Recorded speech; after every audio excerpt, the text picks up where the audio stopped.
Yo, Oshisahiya, coming to you live from my bathroom. um, I've been a little bit under the weather. Got bit by some sort of a bug or something. Maybe it's something in the air. It could be chemtrails. I don't know. Just kidding. Anyway, I could not, because my son got something first, and then it skipped me, and I got something and then gave it to him. Poor thing. But anyhow, I slapped this on my head because when I'm sick or my kids are sick or something like that, I do not do my hair. I don't know about anybody else.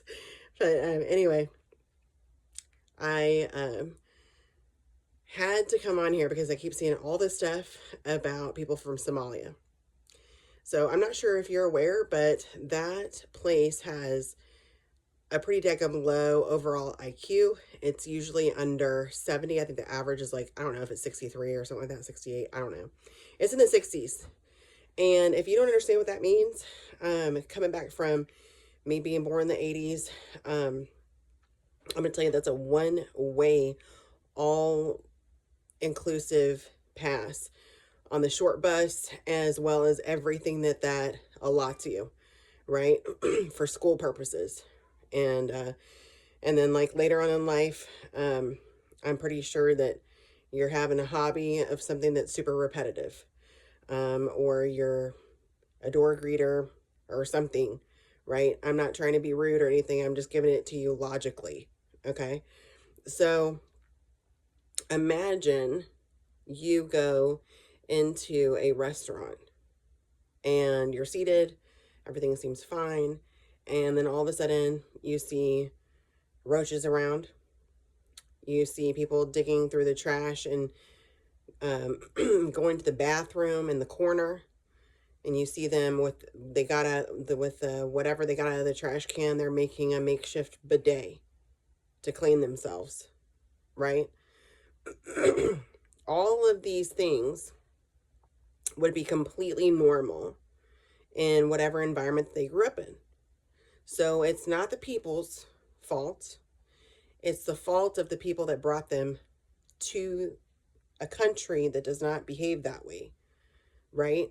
So what I'm referring to is in general, and I'm trying to give you like a, oh my God, example, but I'm fixing to hit you with what happened in real life.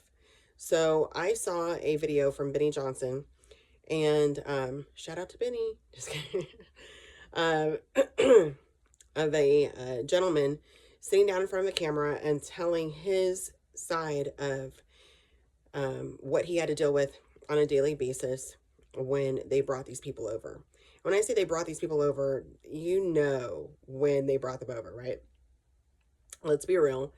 And so he worked at a food factory or distributor or whatever you call those places in Minnesota. Big time. He said they never shut down for anything.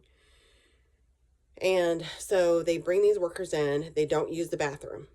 And if they go to the bathroom, they don't know how to use the bathroom when they get in there, as far as toilets and stuff, because they didn't grow up with that stuff. They use the bathroom in corners, anywhere they needed to. They were digging out of the trash and using whatever containers they found in there as makeshift bidets. And this is happening all on or near the line. They would step back from the line, go use the bathroom, clean their genitals, whatever it was, all right there, guys. There was a roach infestation that they brought in, and they did not shut the factory down, the distribution center, whatever you want to call it. They didn't shut it down because the guy said it runs 24/7. They've only shut down one time in the history of however many years, and that was because one of those people brought a knife in. They didn't shut it down because of sanitation concerns, and plus they're not washing their hands, so they're getting back on the line and handling the food, right? So everybody's getting whatever it is that these people distribute, and that could be the reason for outbreaks and deaths and whatever, right? Let's keep it real. So would you be cool with that? I know I sure as heck would not. And I feel as though that people who come here legally, I believe that there should be some sort of an acclimation period where you are like, you have to go to these mandated courses that tell you how to use the facilities, the bathrooms, how to wash your hands after you use the bathroom, how you navigate currency, how you like common phrases, how to get to the bathroom, or where do you go if there's an emergency, who do you call when there's an emergency, and what do you say. Like, I believe that there should be a period of time, I don't know if that's 30 days or what, and there needs to be like intensive courses for these folks.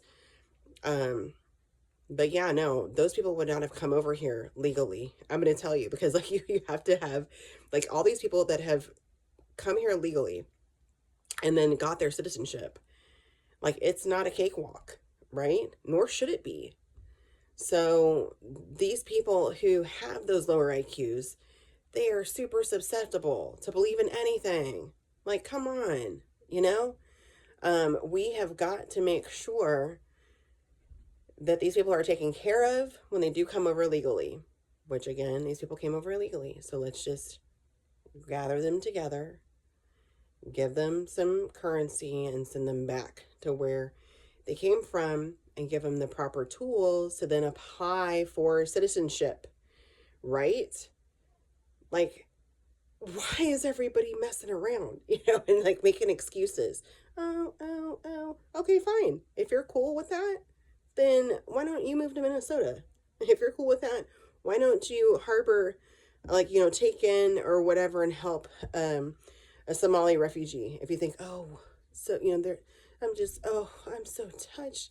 Really? Because I'm pretty sure you wouldn't be cool with them using the facilities in the corner of your house inside, just dropping trout in the living room and getting it done. Right? Like, let's be real about it. And what else was custom from their upbringing? Who knows? But I don't want to find out. You know what I mean? Like, stop living with them rose-colored glasses on, Like, it's so frustrating. So I was like, yeah, my voice still isn't all the way back. I got some flim-flam. Not feeling 100% myself, but I'm fixing to put my 2 cents in, because this is insanity to me, right? And I surely wouldn't want my child, I don't even know, because he didn't name the place that he worked at. I'm sure they had to like sign some NDAs or something, I don't know. But I'm pretty sure we can look up some major food distributor factory deals or whatever them things are called up in Minnesota, and we can deduce like what brands are affected by this, right? So to me, that's not bringing them over and work and then putting them to work, giving them a job in a factory like, oh, we're giving them a leg up. No, they're going to be not smart enough to realize that they're not being paid a good wage. Like, they're going to think, oh my gosh, like, we're in America and we're making this much money and we didn't make that back home and all this other kind of stuff. This is great. No, it's slave labor in real time.